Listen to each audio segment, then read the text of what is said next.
welcome, folks. My name is Nicholas Whitaker. I am one of the co-founders of the Changing Work Collective, and I'm particularly excited again to invite our authors from one of our most recent books, Leading with Self-Awareness, Starting from the Inside Out. If you have not had the opportunity to purchase the book yet, it is available on Amazon and all of the places where you would hope to find books pretty shortly here, Barnes and Nobles and all of those things.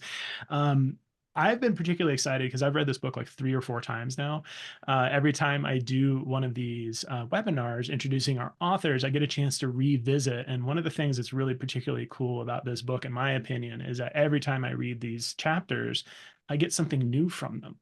And it becomes even more relevant to my own experience as a conscious leader or someone who's attempting to be a conscious leader. So first of all, I just wanted to invite and thank all of our speakers for being here today. We have 4 or 5 folks here that are all authors of chapters within the book. And we're going to talk about the chapters specifically, what inspired them to write those chapters.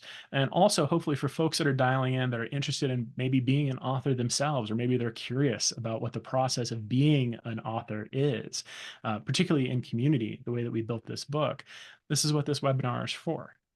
So with that, I'm going to actually kick it over to Nell to start us off and just introduce yourself, Nell. Where are you dialing in from and what are you doing in the world? That's all. Hi, it's great to be here. I am Nell Derek Debevoise, and I live in the New York area. Today, I am in kind of gray, charming Chicago for work. Um, and my work in the world is all about helping leaders to have our all. And so, just a little bit about that. That's what the chapter's about. And the idea here is that we cannot, none of us, none of you, brilliant, hardworking, ambitious people all, we cannot have it all. It doesn't work. I've tried. I'm sure many of you have as well. But we can have our all.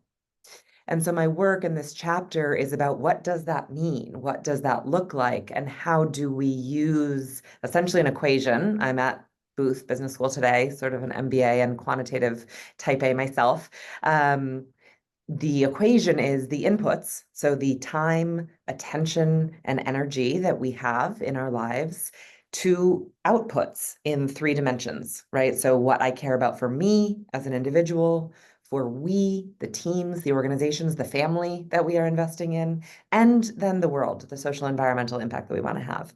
And then figuring out how to get these aligned, right? So that how I spend my time, attention, and energy lines up with the me, we, world goals that really actually matter to me, not my boss or my parents or social media, but to me. And so that is the alignment that that my chapter is about, and the work that I do in the world as a coach, as a speaker, as an equine assisted learning practitioner when I work with horses, and a writer.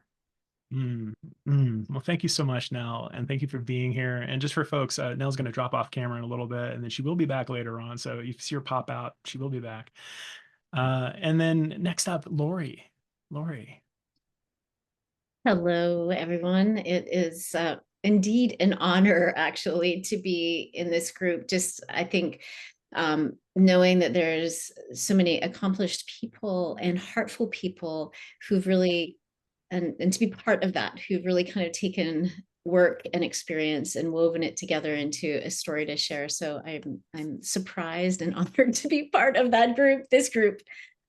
So my work in the world, I'm calling in from Sausalito, California, where it is just, we're starting to get our fall rains, which we've needed so badly. So I'm feeling a sense of hope with the dynamism of life that is, I'm peering out my window right now as we're speaking. I teach mindfulness and emotional intelligence in organizations, and I've worked with, you know, in a variety of sectors, the in industry, in governments all over the world, really helping teams and organizations create the conditions where people can thrive. And that work is very much grounded in neuroscience. And as I hear Nell speak with this beautiful, succinct plan, I'm like, yes, that's what I do. And I also have this other piece that I am involved with in the world, which is nature meditation and I lead retreats and design curriculum for people to really experience themselves as part of nature and resourced through nature. And that's really my soul work. And so this chapter that I wrote is really about bridging it together. It was a bit of a risk for me because I'm used to being able to speak about the objectives and the linearity and that all makes sense. And here's the science and here's what I can do for you, the objectives. And this was a little bit of a risk because it was bringing in some of my more experiential nature, non-KPI oriented life and work, and really saying this is important to me. And so I'll share more about that. And so when I'm not in nature and when I'm not working with organizations, I actually work with individuals as well as a coach and psychotherapist. And I'm from the land of the Great White North. I'm Canadian. So coming from a land that has gone through seasons and goes through constant change, I feel like that's deep in my bones. So if you wanted to know me, know that I'm very used to and appreciate change and dynamic conditions. That's Yeah. Yeah, well, thank you for being here, Lori. And you know, I'm a huge fan. Lori and I go way back. So I'm really just excited and not at all surprised that you're here with us. So thank you for being here. Jill and Desiree, you shared a chapter, and it's a powerful chapter at that. So I'm going to start with Desiree, let you introduce yourself, and then Jill, you're right up next. Absolutely. As others have shared, I am really grateful and honored to be part of this group and to have shared this experience with the group. So I'm hailing from San Francisco. I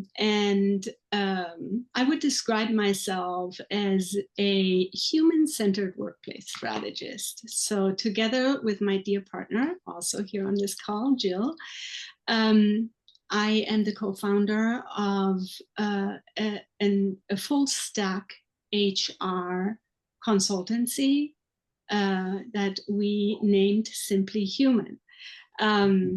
My background, just to share briefly, is in clinical psychology. I also studied economics and I studied legal studies, which primed me to find my way into human resources, or people operations, as I prefer to call it. And I've pretty much spent my entire career building healthy, engaged, and joyful workplaces in my roles as an HR leader and chief people officer in various organizations. So through my work at the front lines as a mental health care worker, and then an HR leader, and then finally through personal experience, I've seen the enormous cost of burnout, which is what our chapter is also about. And when I talk about cost, I talk about cost not just for employees, but ultimately to entire organizations, and consequently an organization's lifespan and bottom line. And so much of our work at Simply Human and what we talk about in this chapter is how to move from this reactive survival mode that many organizations found themselves in as the pandemic hit and then post-pandemic, and become more proactive about protecting what we consider the most precious resource, which is the humans that fuel the organization. So big advocates of self-aware leadership, self-aware and other aware leadership, but it starts with self-awareness, which is what this round and this chapter and this collaboration is all about. Jill, please, handing it over to you. Thank you. We should have planned to do the toss in between the Zoom screens, right? Thanks, Des.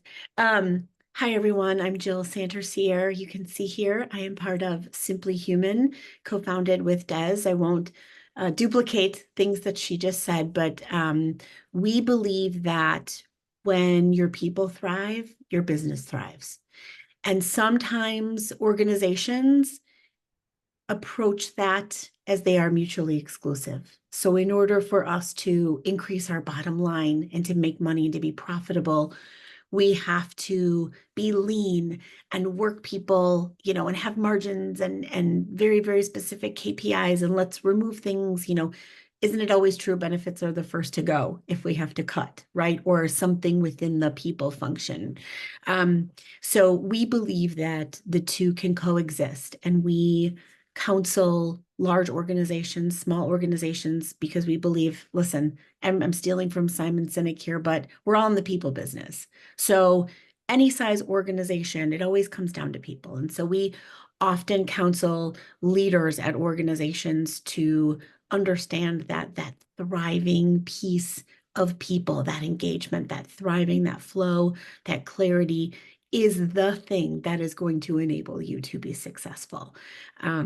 And our chapter, although not specifically my experience, and Des can share a little bit more about the very intense burnout experience that she had, we've talked with so many people that have had similar experiences. And so our work now in supporting clients, and also just in talking with organizations and thought leaders within HR, and writing this book as part of that, is to bring what we think organizational sustainability is, what we're coining the term, to life. Whereas it's not just the responsibility of a leader, of individual employees, of a CEO. It is a shared responsibility. And so less about go for a walk, take a break, do some meditations, all wonderful things, but those things are not getting to the core of burnout. And so we think that we've got a very reasonable and tried and true formula and framework for organizations to help support them in mitigating that burnout risk for employees. So we decided to write Feel the Burn on burnout, and we are really enjoying having those conversations, because I think once you dig into some of the statistics, you see things are not getting better.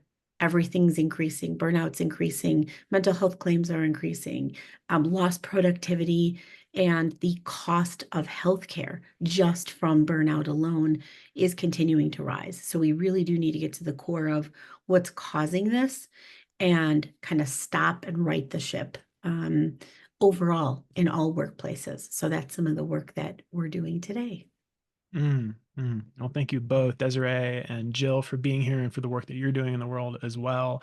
I'm particularly excited to find connection points between all these chapters through this conversation, which it will not be hard at all. There's just so much here to get into. I just want to also just give folks a quick shout for folks that are joining us live.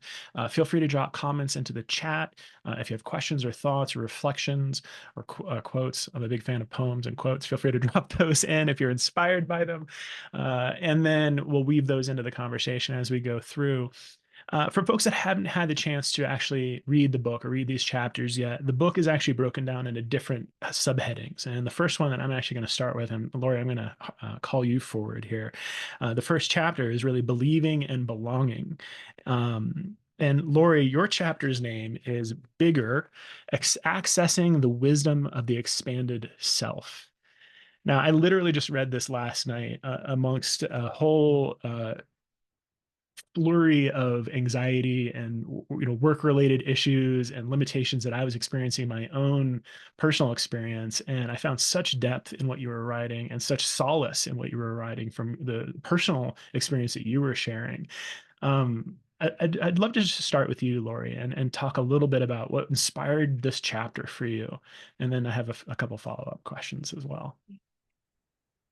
Well, I'm glad that it provides solace. And I think, my inspiration for writing this, as I mentioned earlier, I've spent like 15 plus years working with organizations and really targeting how we can create the conditions for well-being, increased engagement, working from the perspective like of inside out, like of working with our mindset, challenging thoughts, recognizing limiting beliefs, and really um, um, yeah, working with the contents of the mind. And I think that's super powerful. And there's lots of research, Goldman's work on emotional intelligence, all the neuroscience that backs it up. And it's been incredibly rewarding and gratifying to see what seems like a simple practice of just being able to observe one's mind,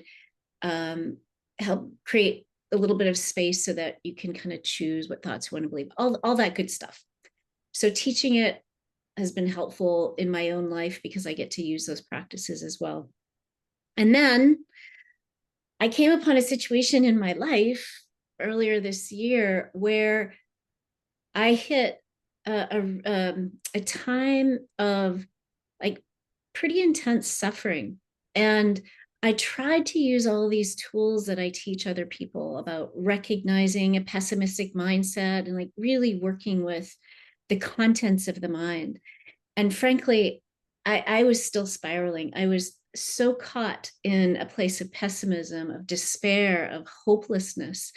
And not only was I suffering with the circumstance, which was a physical injury and disability, what also became like devastating for me is I didn't recognize my own mind. I couldn't pull myself out of and have perspective around this spiral of negativity, of hopelessness. I was doom scrolling in my mind, shall we say. And so I and it's sort of like, oh my gosh, I know all of these tools and none of them are working for me. And that in itself was an existential moment of, oh my gosh, have I been like peddling something that is snake oil that doesn't really work? Like, oh my gosh. But then I also remembered that not only do I teach and work with observing the contents of the mind, I also, from as young as I can remember, literally, I've also had practices, if you will, of turning to something bigger than myself for guidance. And for me, that comes through nature. And so it was actually only through dissolving my identification with my mind and feeling a bigger mind and feeling part of something bigger could I feel resourced to meet the conditions of real struggle that I was going through in my life.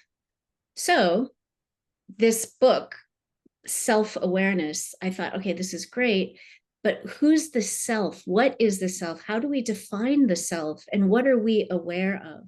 So often in our lives, in my life, if we cultivate what is commonly thought of as self-awareness, there's an awareness of our body. That's great. Most people don't have that.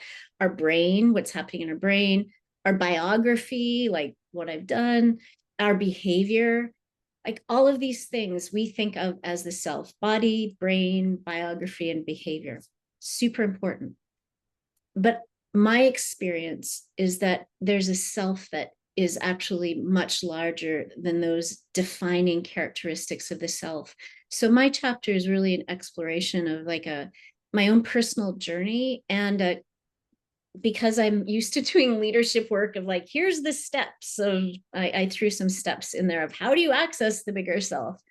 And again, it brings in, awareness, but really this attunement to something that is not just larger than that body, brain, biography, and behavior, but part of us as well. So that there's this diffusion, if you will, of what I call the self. And from that, I'm more resourced because I can look to this life being part of a greater life that has gone through challenges, hardships, changes, uncertainty, and watch and learn about adaptation and know that what is possible out there is also possible in here. And so I become more resourced.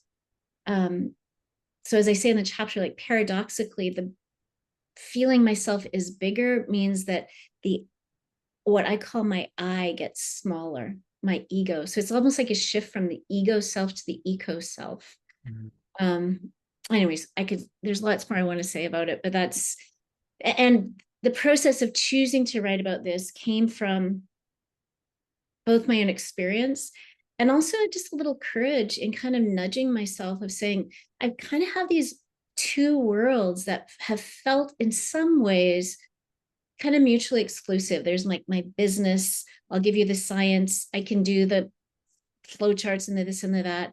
And then there's my more spiritual side, if you will, that I wanted to start to weave together. I think I'm at a point in my life where I'm just like, I'm tired of relanguaging things so that it's heard.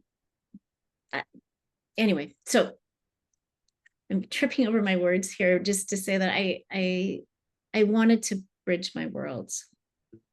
So Yeah, and maybe I can just hop in here and offer a little connecting the dots a bit. For me personally, and maybe I'm a little bit biased because I am familiar with your work and we've actually worked together in other capacities before. And I'm such a fan of the connection with self and nature that you're explaining in this chapter. At a very practical level, while I was struggling with my own challenges over the last week or two and tapping back into this chapter, those practical steps were quite useful. And by no means would I say there's snake oil being peddled here. This is actual practical tips that could be put into play in the moment. And there's a quote that I'd like to pull out from the book that actually might be a good stepping off point. And I think this actually really connects really beautifully with the work that Désirée and Jill is doing as well. You say, under your subchapter, what is a bigger self? You say, expanding our sense of self benefits our own lives, and we also become more resourced when responding to other people's lives.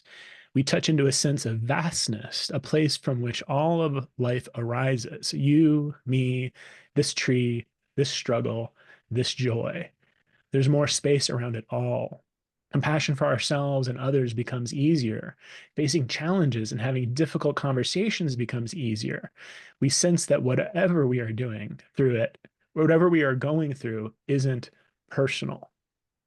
So, just hearing that passage back, maybe you're just reflecting a little bit about what comes up for you now, hearing that. I mean, it's so true. And I was bound by the word limit of this chapter. I wanted to expand on all of that. And I love this tie-in that you're making with Jill and Désirée. And like they're looking at that it's not just about this individual self that has to respond to the moment. It's like looking at the organization. And for me, it's like recognizing that we are that the self is emergent from an environment, right? So whether that's an organizational environment, a team environment, the type of nature, that's why I presenced in my introduction what's happening in my environment, because it's shaping how I'm showing up right now. I'm happy because there's rain. I'm shaped by my past experience. So who we are as an individual is a product, is an arising from a set of conditions that's beyond ourselves.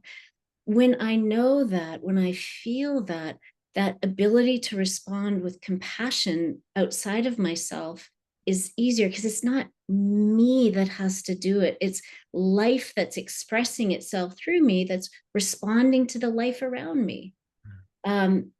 So that becomes easier. And it's not my difficult conversation to have. It's like, oh, this is happening. I'm a human having this experience. I'm part of life that has challenges. I can meet this moment. And so I'm resourced.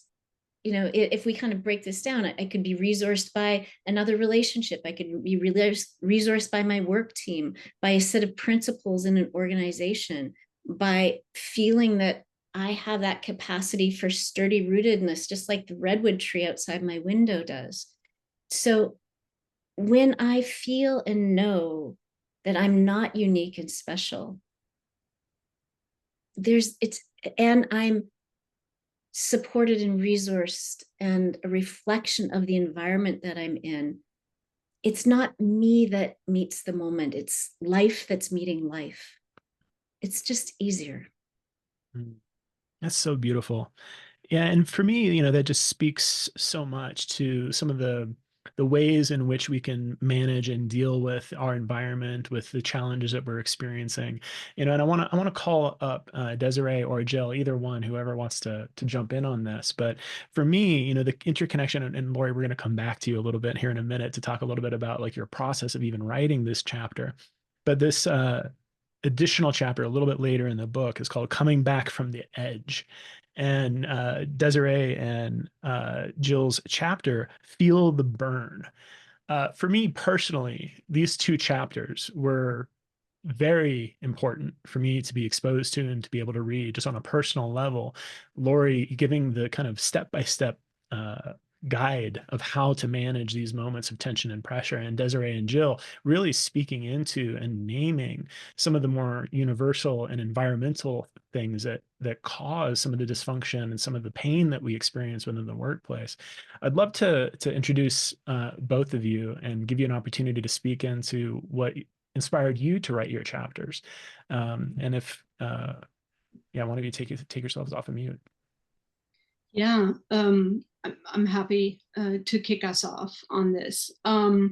So I'll preface this with a little self-disclosure. I am a hustler by nature. I work hard. I love working hard. It energizes me. But one thing to know about me is that I'm extremely purpose, mission, and service driven.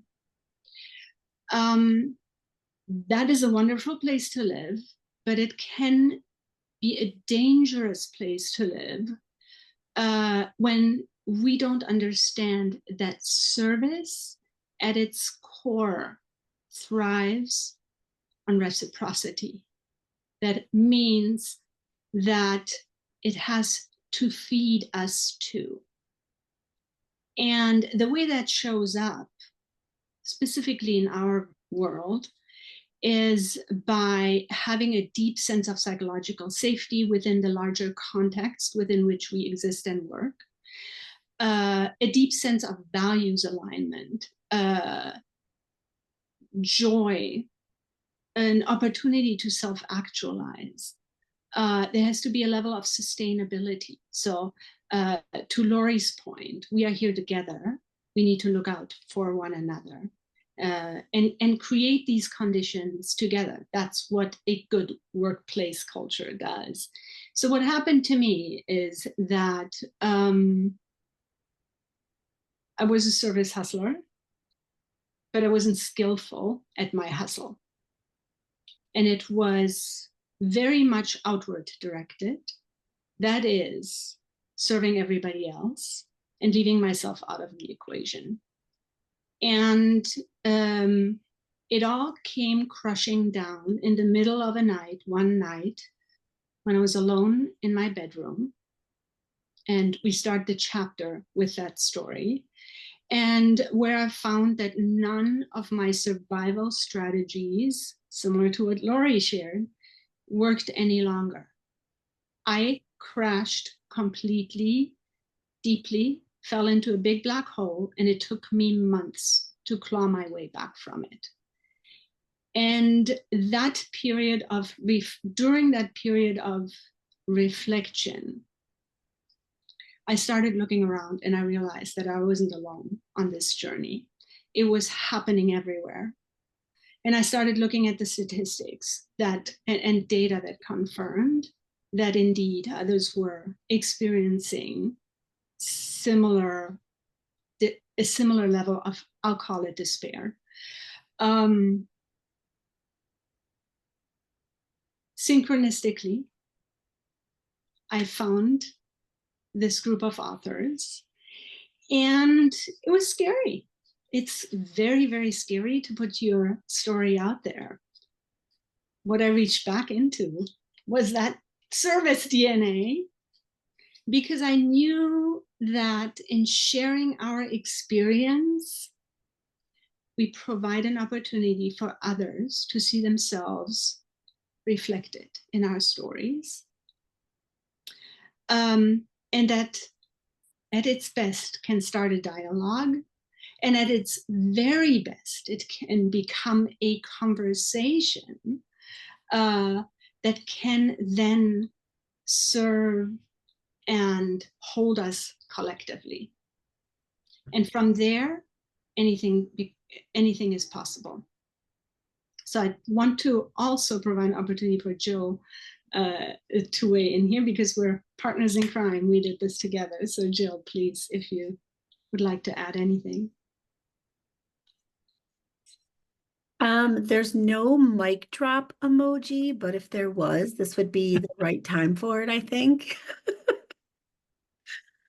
Oh, Daz, I love you so much. I love how you communicate our experience so well, and your experience and the experience we know many others are feeling. I think this was just such a great opportunity, and just thinking back over the project and the book and the relationships and you know, the author cohort, we've heard that so many times, right? It was a very exciting opportunity, and then all of a sudden, real quickly, it became a very vulnerable, a very scary, you know, project. And I think people really had to kind of say, all right, if I'm going to do this and dig deep and share, it's going to take a little bit of vulnerability. I can even remember the evening before our ebook dropped, you know, people going, I'm not sure if I'm ready for this to be out there, but you know, here we go. So it's taking something, an experience, a framework, a passion,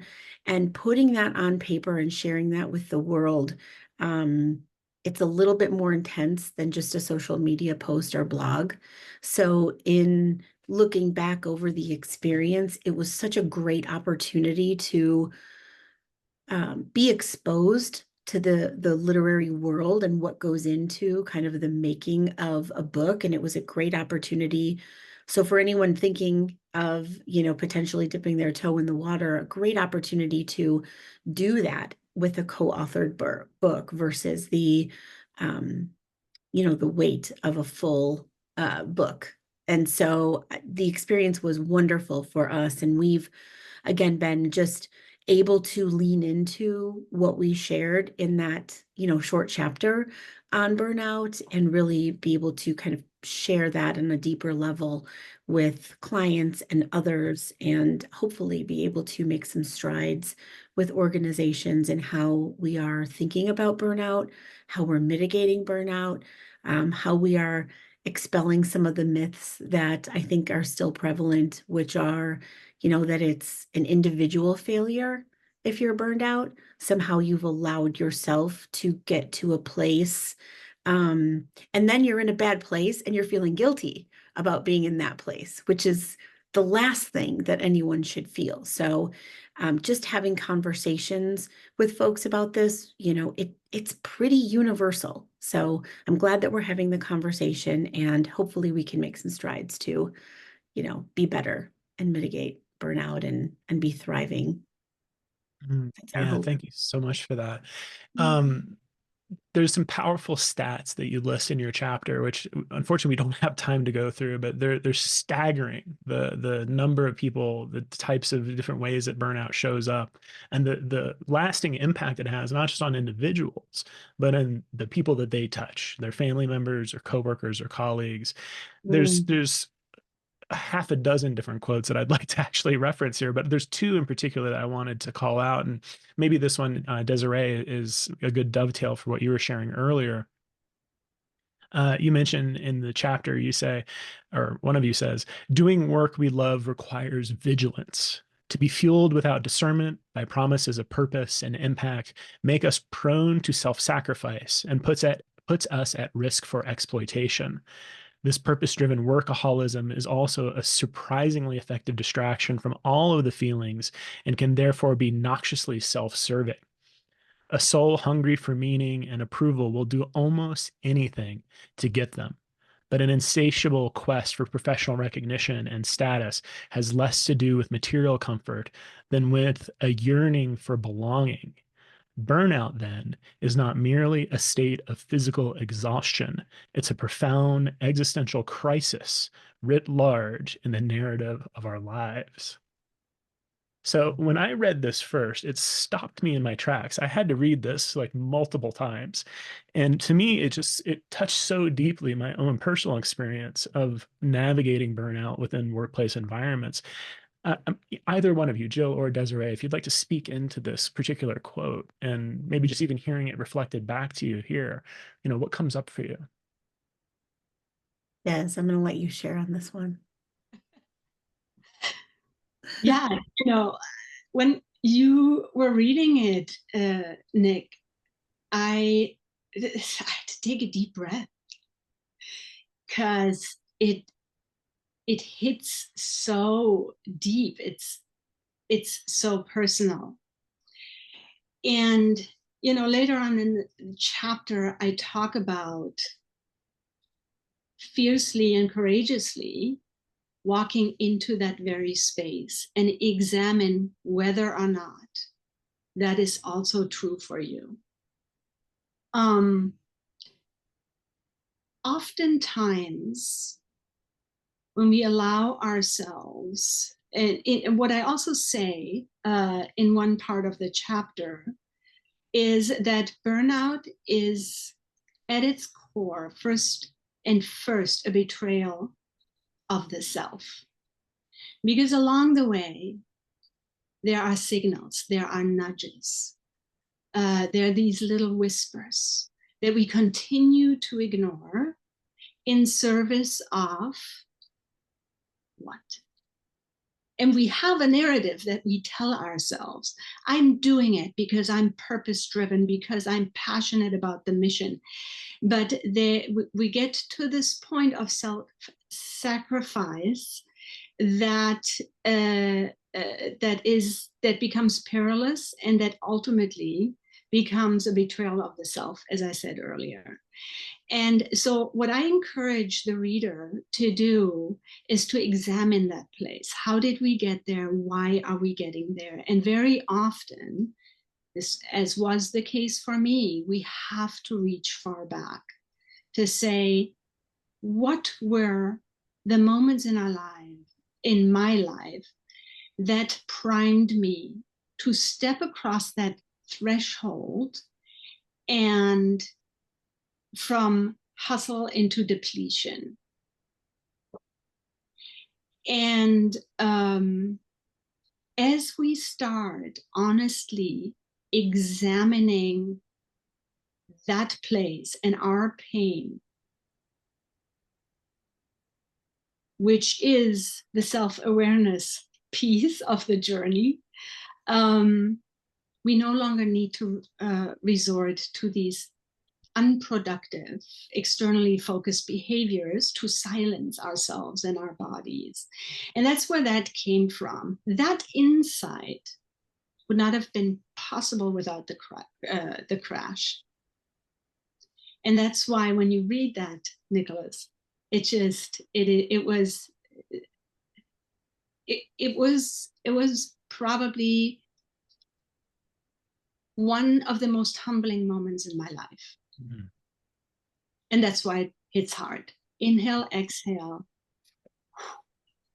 It's a journey. Jill, is there anything you want to add? Nothing to add. I'm going to come back. Yeah. Thank you, Desiree, for sharing, and just obviously just for sharing so vulnerably your own experience. It's definitely helped me, and I know it's going to help a lot of other people who have also experienced something close to this. There's one other quote from your chapter that I want to mention, but it's actually like a handoff, I think, actually to Nell. Nell, welcome back. So in your chapter, Desiree and Jill, you say, adrift from ourselves, neither physicians nor mental health staff are able to accelerate the recovery process of an utterly abandoned body, mind, and soul. So Jill, if you have anything you'd like to add to that, I'll call you forward for just a moment, but I would like to kick it back over to here to Nell as a connection point to her chapter as well. Mm. I don't really have too much to add. I think it's fairly self-explanatory. I think, again, it's the support along the way, that self-awareness, that recognition along the way, listening to our minds, our bodies, those nudges that sometimes we tend to avoid because we apply weakness or we apply whatever it is to it until it's too late. And I think the takeaway there would be, don't wait till it's too late. Yeah, beautiful. Beautiful. Yeah, and maybe now to hand it over to you from the chapter Embracing Your Change, your chapter, which I love the title of, The Stink of Misalignment. Now, perhaps you could tell us a little bit about what inspired you to write that chapter, and if maybe we could kind of connect the dots between our other authors here a bit. Yeah, 1,000%. It is. It's a perfect segue. I think, look, I have come down a little bit out of my head into my body over the last 30 years of work. We're so incentivized and trained and rewarded and honored for pettiness and smartness, and turns out no mental health professional, nor medical doctor, nor boss or investor or professor can help if we're disconnected from our bodies. That's such a powerful statement in your chapter. The piece for me is sort of assuming that baseline somatic connection, right, which is ongoing and constant. Then you have this three-dimensionality that I've come to see. And so I won't share it all here, but I had this experience at 12 years old of seeing that talent is distributed equally through our world and opportunity is not. I moved across a town line and I saw that disparity very personally. And so I thought I will work for nonprofits because I want to fix that 12-year-old ambition. And so I did. I spent 10 years doing pretty direct service work, helping youth activists globally, and then living in the West Bank and working with refugee mothers and children and young community leaders, hearing things like, thank you so much to the program. My 4-year-old, my 6-year-old is no longer suicidal. Like, impact, capital I. And it was on the 6th floor of that community center where I lived that the stink of misalignment, which was my colleague's Arabic dark as mud coffee, which I had loved for 4 years every morning to wake up to, all of a sudden was really bitter. And so, retrospect being as clear as it is, what I realized at the time is that I was in this world alignment. I had seen at 12, opportunities not distributed equally. I had gone to arguably one of the biggest barriers to opportunity, the militarized border between Israel and the West Bank, and was helping there. And it was impactful. It was changing lives and working. But I missed Christmas a bunch of years. I missed dear friends' weddings. And then I missed my dad's funeral. And so the stink of that coffee that morning was the tip of an iceberg, a somatic awareness of, okay, your world impact, your world success is happening in your mid-20s, right? This was precocious, way ahead of my pay grade at that time, work that I was doing because it was so direly needed. But my me dimension, not in great shape. My we dimension, missing dad's funeral, and by the way, getting pretty cranky and short with the team that I had built. Mm. And so that has become this leading in 3D, right? Of like, it's amazing to have a purpose. It's catalyzing. It is motivating. It is magic. It is the only way that I get up every morning to work. I've known that since my first horribly not impactful job at 22. But without the me, right, in a very self-aware, deeply holistic way, not, oh, I need some more sleep, I should get pedicures more often, like not like that version of self-care, but deep self-awareness of your introversion, extroversion, your need for pace versus perfection. Like there's a whole realm of self-awareness that this book is so beautiful for. And then we, right, what is the team, the organization, and the family that you are actively investing in to build? Because if any of those 3 legs of the stool, right, that holy trinity fall, all of them suffer eventually. There might be a short-term, burst of success, but it's not sustainable if it's not 3D. Yeah, thank you so much for sharing that. And there's a piece of your book here as well, in your sub chapter. It says increasing your impact by doing less, not more. And you mentioned this impact dashboard that you've created and some tools, some very actionable tools that you've offered folks to be able to help navigate some of these things. And you say the impact dashboard is an action-oriented way to identify our 1/8 billionth, the portion of healing the world that is uniquely ours to do. It's then a way to map and track our investments of time, energy, attention, and money, optimizing the impact that they have on our desired outcomes and ultimately our legacy. And then you have this really beautiful call to action. You say, what I say to friends, colleagues, clients, and the public through my writing and speaking is, if you want to achieve the legacy that matters to you, do less, not more. So, as I've done with other authors on this call today, after hearing that played back to you, what comes up for you? Mm, don't book two activities in the same hour. I'm so bummed to have missed out on this. I can't wait to watch the recording and hear those 20 minutes. No, but it's about the specificity, and it's not do less in a fatalistic or a letting ourselves off the hook or settling for mediocrity way. Like, not my jam, y'all. That's not why we're here. Um, but it's the specificity, right? And so the piece that doesn't necessarily make it in the 1/8 billionth, I just love that. It comes up, I bring that up every time that I can. Thank you for calling that out. There are 8 billion humans on the planet. 2% are sociopaths or psychopaths. And so unfortunately, we need to discount them and hopefully not put them into positions of power. But the other 98% of us want to leave the world a better place. We don't want to burn more carbon than we need to. We don't want to hold people down for their age or race or gender. I'm not saying that those things aren't happening. They are, but that's because of perverse incentives and media and a whole other series of things, not our true selves. When we are aligned with our true selves and what we really want in these 3 dimensions, we do good. And so all any of us has to do is 1/8 billionth. Like I've looked for metaphors of what that is, and I can't find anything because it's such a big number. It's maybe 2 or 3 grains of sand of salt in the ocean, right? It is tiny, which is really hard, right? We've heard, I think it's my Hartford fellow resident from Connecticut, Mark Twain said, if I had more time, I would have written a shorter letter, right? It's easier to be like, I'm going to be a good leader and a good parent, and I'm going to have it all. And that breaks. And so to do the work to get so specific that I'm going to spend this 20 minutes here in this way, and I'm going to spend this parenting moment here in this way, but not this parenting moment. And, whatever those things are, that's the work, and it's magic. Mhm. Thank you. Thank you for sharing that.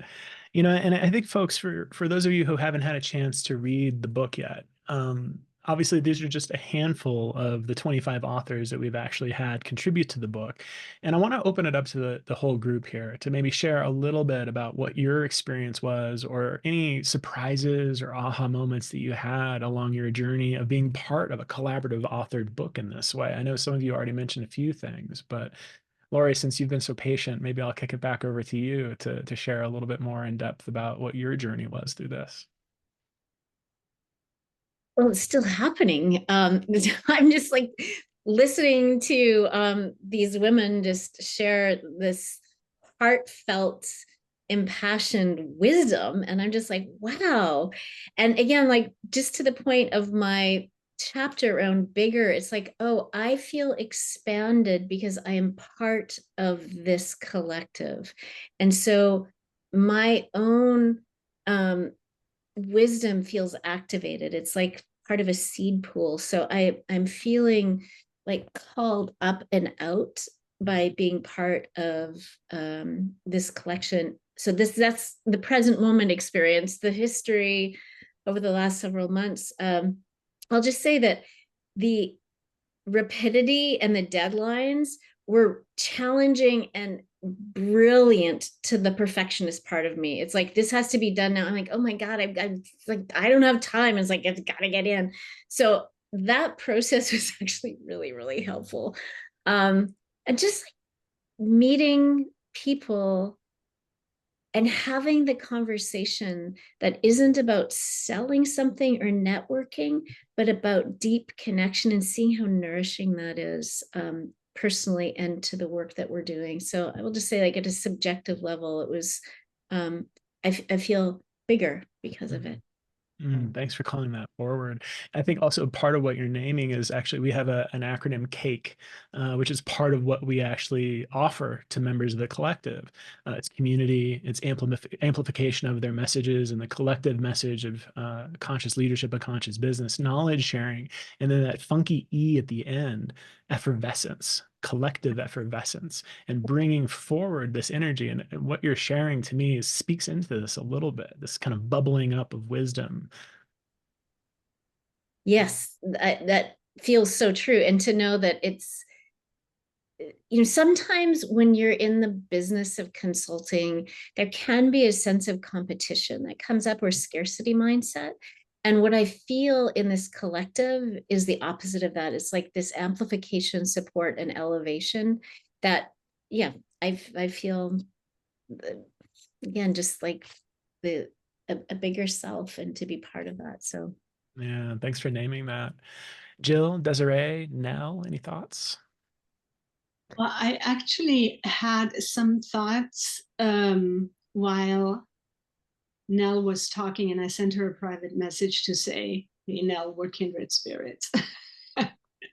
Love the work you're doing. But what I loved about what you shared, Nell, is this invitation to rise above the noise and to get really clear on our unique ability to create purposeful, authentic impact in the world. And that looks different for each of us. And in order to get to that place, again, we have to cut through the noise. We say in our chapter, and this may feel counterintuitive, that burnout is really a life-saving call to pause and turn inward. Now, to your point, to find that place that is ours, and find our way back to our center, which is the very place from which we are infinite in our potential to do our best and most meaningful work. So that is not quantity, that's about quality and impact. And that happens only, and that was the tenor of our book, through self-awareness, turning inward, and self-reflection, which is a tough thing to do. It's like to take that unvarnished, candid, honest look at ourselves, in all its magical facets and not so beautiful facets, is the hardest thing we'll ever do. But without it, we'll never get to that essence that will allow us to shine in the very way we were meant to shine, and then shine collectively. Beautiful. Jill, Nell, anything you'd like to add or anything you'd like to share in terms of your process writing this book and being part of this whole process? Yeah, I mean, I can say I could riff on that, Desiree, but we'll save that for private coffee or chat. The book process, having written books on my own, not, as a sole author, obviously there's always a team involved. This was magical. It was so easy. It was such a fabulous, light, guided lift in terms of time, but also frankly, money, right? If we're thinking about books as an investment in marketing, as many of us in this area of work are, didn't get a book advance a la Michelle Obama for my other books.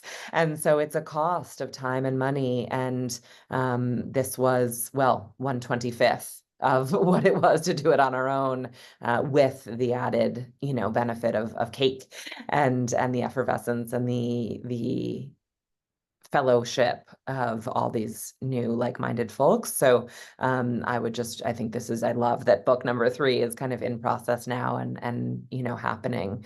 I think it's a brilliant way to contribute. And there are a few elements to this. I felt so confident and comfortable recommending it and putting it out in the world. And so there's probably some shadow self there of like, oh, it's not just my work, it's all these other brilliant people. Buy that, which could work on. But there's also a piece of like, it is beautiful, the diversity of the voices and the stories and the versions of self-awareness, which is not one size fits all, makes it a really robust volume.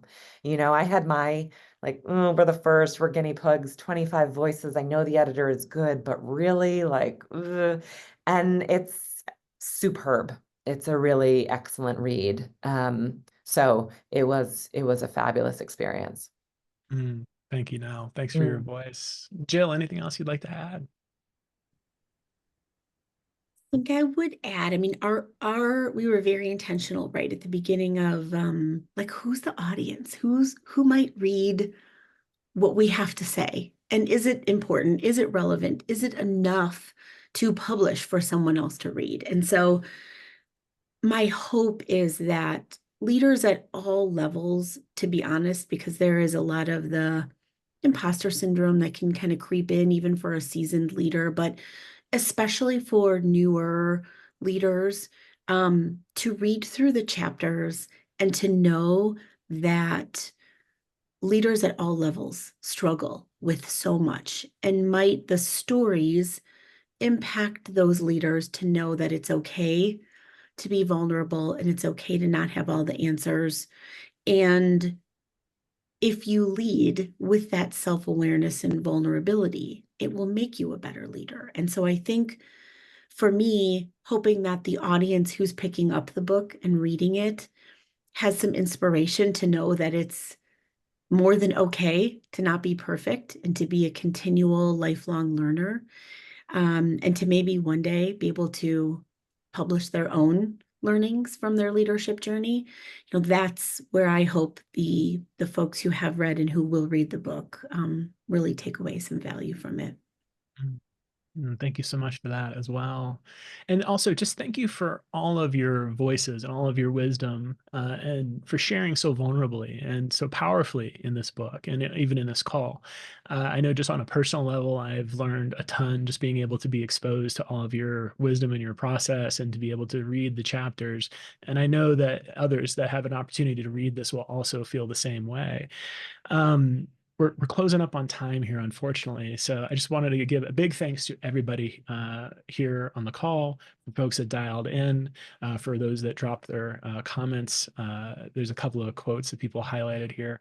But also, I wanted to give a shameless plug. So if you haven't had a chance to get the book, check it out on Amazon. It's Leading with Self-Awareness, Starting from the Inside Out. We have it as a ebook as well as paperback. We also have another book that's going to be coming out as our second book in the offering. It's going to be coming out in February. And as a couple of you mentioned, there is a third book that's going to be coming out, which we're just now accepting submissions for chapters. So if you're interested in participating in a collectively written book, if you're interested in hopefully getting on an Amazon bestseller list like book one did, several actually, the third book working title is Are We Friends or Coworkers? Exploring Community at Work. And then obviously, if you're interested in being part of this collective effervescence, this community of thought leaders and wisdom seekers and leaders, definitely check us out at changingwork.org. You can also check us out on LinkedIn at Changing Work and on Instagram at Changing Work. And again, my name is Nicholas Whitaker. I'm one of the co-founders of Changing Work, along with my very esteemed colleagues, Scott Shute and Amy Serene. And just a big, huge thank you to, again, the authors for showing up and for just leading the way. It's so appreciated. Thanks all. Fun to be with you. Thank you, Thanks so Nicholas, much, for Thank you. as always, the consummate host. Love it. Thank you. My pleasure. My pleasure. Thank you so much, everybody. Thanks. All right, folks. Take care. Take care.